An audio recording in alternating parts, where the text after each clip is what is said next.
The water in your home has traveled a great distance, 1,300 feet from below the ground to be exact. Port St. Lucie's water comes from the Floridan Aquifer. We're regulated by DEP.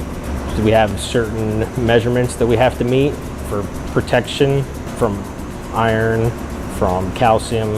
We have different hardness levels that we have to reach to protect the distribution system and protect the pipes in people's houses also. The raw water coming into the plant from the wells is brackish, a mixture of salt and fresh water.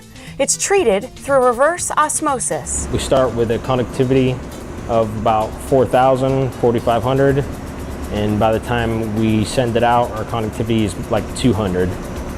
So it gets rid of a lot of the salts and minerals. This semi-permeable membrane is key to treating it.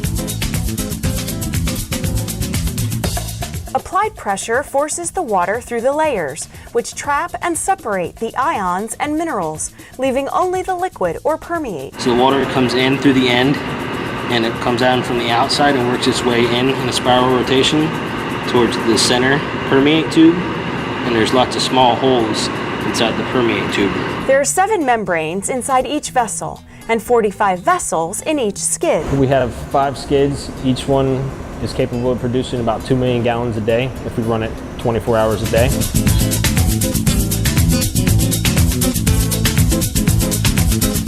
Before the water goes through the membranes, the pH is lowered and larger particles are removed through pre-treatment filters. So this is one of the micron filters.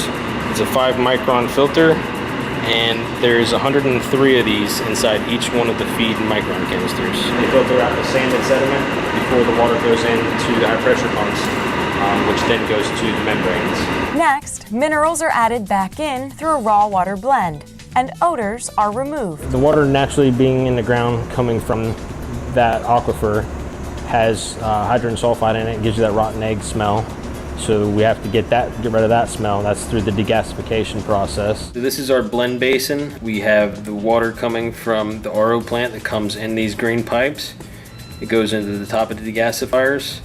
And this gray pipe here would be your airflow coming in through the bottom of the degasifier. After the RO process, the pH is raised, and chlorine, fluoride, and corrosion inhibitors are added.